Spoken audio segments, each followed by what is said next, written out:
Hello, I wanted to jump on here just a minute and give you an update of what I have been talking about with the East Tennessee and Southwest Virginia and Northwest North Carolina. It has been an amazing sight today to go out and try to view the areas that have been hardest hit. So I went driving around today in our part of the nation, which would be Johnson City into Erwin, Tennessee. Could not even get by, could not even get anywhere into any areas because everything is closed down. The bridges are down, not just down, they're destroyed. So getting into the areas that need the most help is just a daunting task. I'm not even sure how to do that. I have heard that the only way into Asheville, North Carolina is to fly. I have had so many reports of people that are looking for their family members in North Carolina, in Erwin, Tennessee, and it's the saddest situation that I have personally ever witnessed. So I promised earlier today that I would come on and give an update after I had been into those areas. So we've done a lot of walking. We've tried to, like I said, get into, for example, just Jonesboro, Tennessee, Chuckey, Tennessee, Greenville, Tennessee. All of these places appear to be completely, I've never been able just to drive to these areas. I mean, they're 20 and 30 minutes from my home. And so I thought, okay, well, we'll take the Interstate 26 and go into North Carolina. It's not happening. They have everything closed down. I mean, I want to share pictures with you guys that I see on the news, on the TikTok, people that my friends and family are sharing videos of what's going on, but I don't want to, have any copyright issues or whatever, so I don't share other people's photos. I thought that maybe, just maybe, I would go get my own today and, just show you what it looks like. And I couldn't get to the areas. It's absolutely unbelievable that water can come in and absolutely wipe out everything. We don't even have cell services of any type in, these areas. No power still to a lot of people. So, I just wanted to update you and to let you know that the struggle is real. And I'm trying to partner with some other churches, organizations, to see how we're literally going to go on a mission trip into my next town. That sounds so crazy, because who would have ever thought that, your next city, which is 10 minutes down the road, would be a mission that the Lord has called you to do. But I feel so called to help in this, and I'm going to help in this. And I've stopped all spending on anything that I'm doing for Fantastic, because I want to put every dime I possibly can into the mission of helping people. I know that I can't help, the whole community. The need is way too big. I mean, I don't even know. I just pray to the good Lord that the insurance coverages are going to come in and help. But what you have to understand is we're not in a flood zone. Most of the people that were affected are not in flood zones. So you don't carry flood insurance. We're in the mountains. Asheville is on top of a mountain. And you're like, a flood should not occur there. This should not happen. This should not happen in the mountains. When I lived in Ohio, I was in Maumee, and it was so flat.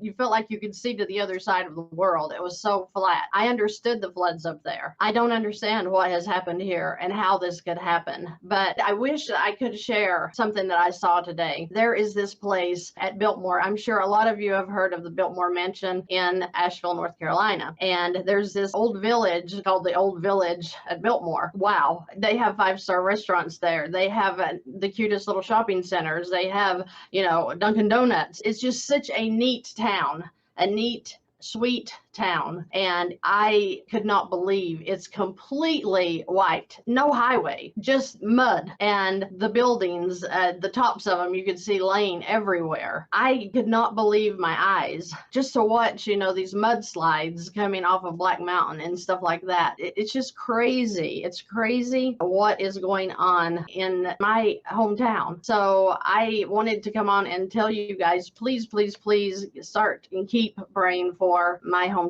here, for, Eastern Tennessee. Lord have mercy. Wow. I mean, there's so many different spots that I can call out here that are just trapped, People are dead, people are missing, people are trapped, and they can't get to the areas with the food, the gas, the supplies that they need just for everyday life. We're not talking about to dig their way out. We're talking about what you need to sustain yourself. So it's a serious, very serious situation. Like I said, I wanted so bad to go into the areas today, but I did not realize how 10 minutes down the road, I can't cross bridges because the bridges are gone. And that is so surreal to see that and to know that I don't even know. I know a lot of people are doing conspiracy theories. I get it. I've probably been involved in some myself in the past, but this was not a conspiracy.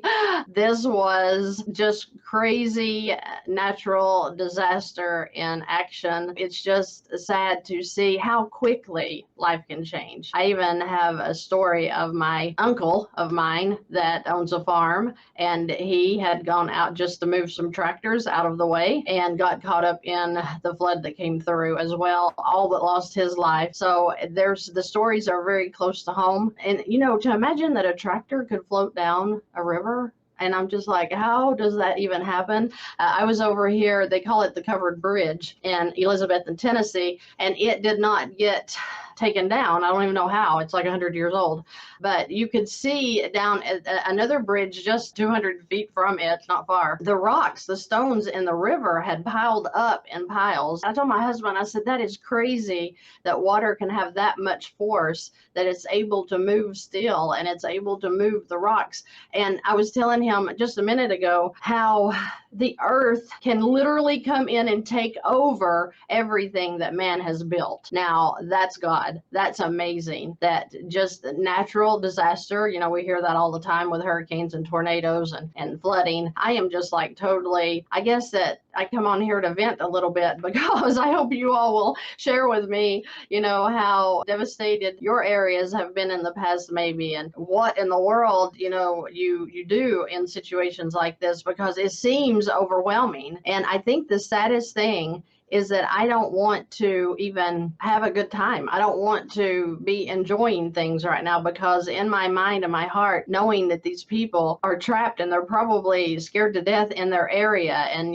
they're trying to figure out where they're going to get whatever, how they're going to get out, because as well as I do how long it takes to build an interstate bridge, how long it takes to clear roadways and clear mudslides off of interstates. I mean, I could go all night talking about it, but I just wanted to, just to let people know, please keep us in your prayers. Please keep this area in your prayers. And let's see if we can't really have a big move of God here, that, that the people somehow will get the help to come out of these areas. Even my husband's family, they are in North Carolina, and they can't cross over to Tennessee to get food or gas or anything. They're stuck in their area. They can't cross into Asheville. So it's just really, really crazy what's happening. And I want to quit just going on and on about it, but I guess it's just the shock. It's like the shock wave of that will calm down when we realize, okay, everybody that survived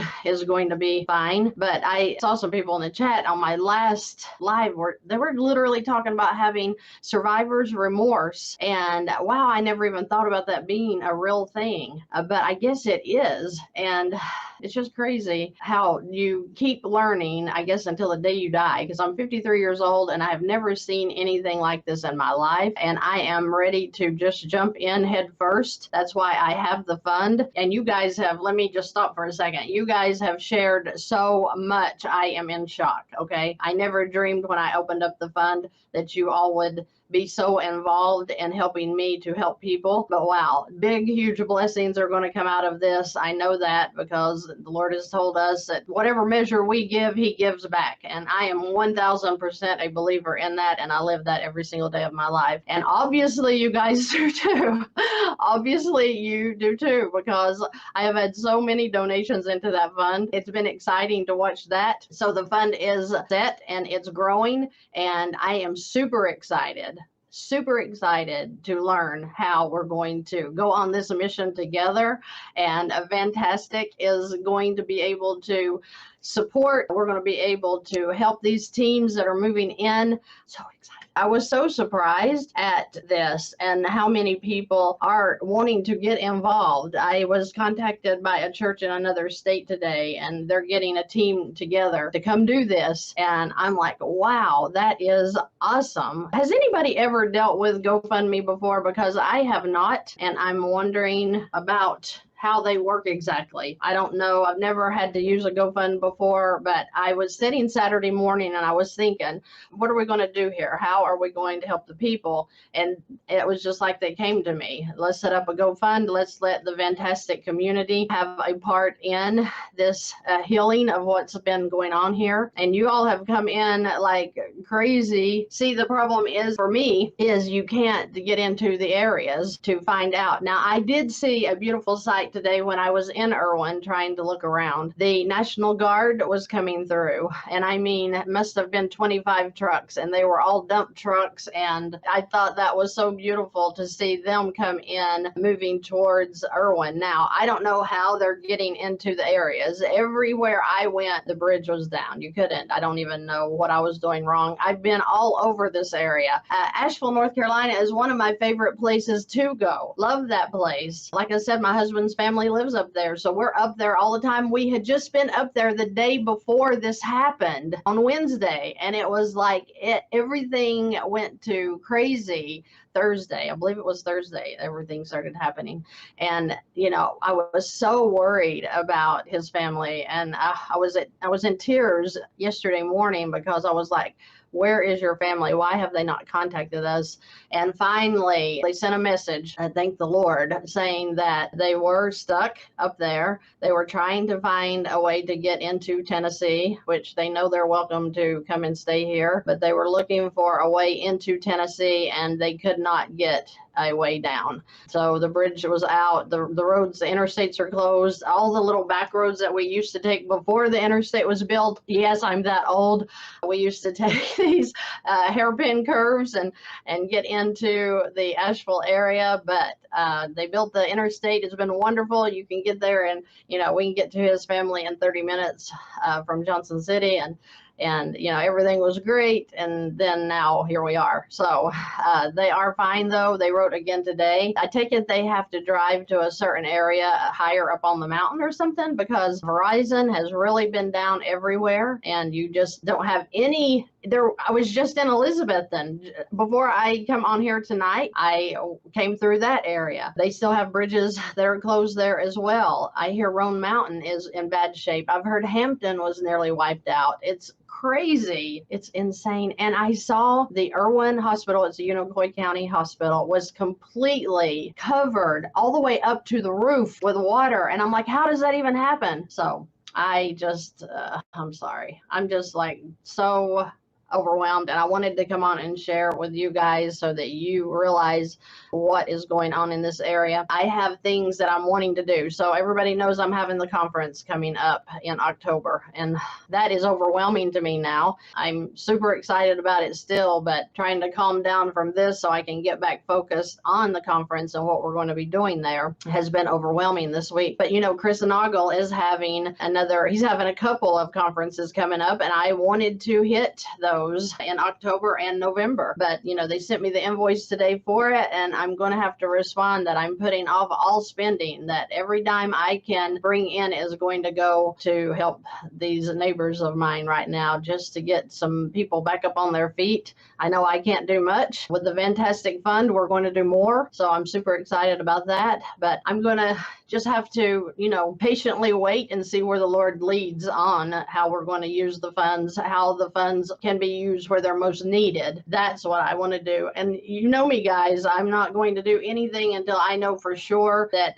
it's getting done right. I can't stand people that take donations and then end up doing something else with them. 100% of what is given from the Fantastic community and from my personal income is going to go somewhere that I know and I see what's happening, because I don't like these, you know, I've heard of this all of my life where people will take up funds and then they're paying for, you know, CEO housing, and we're paying for cell phones or whatever. I don't know, but I'm aiming to focus on what the people need and finding where the biggest need is. And if that's just bottled water, which right now in all of these counties, they all need water because the water has been turned off in most areas and is off. And my sister even lives in the Jonesboro area, and she told me today, she said, we have 2 bottles of water left. And, it's just like, and do you know what is worse than worse? The stores in this area, and I've been seeing this posted today, some of the stores, I'm not gonna say all of them because I went in just to check for myself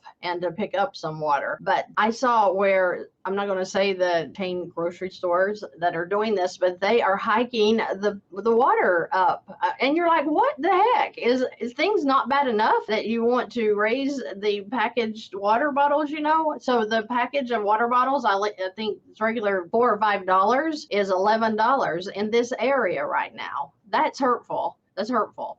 Somebody told me that other places have it for $21, and I'm like, that is so angering. Now is the time that we need to be helping one another, and it's like now they're going to hike the prices. How low can you go? How low can you go? It's just like, please don't do that. So if you noticed on some of my sites, I put an address, a mailing address, where you guys could mail in water if you wanted to me, so that I can make sure that it gets where it needs to go.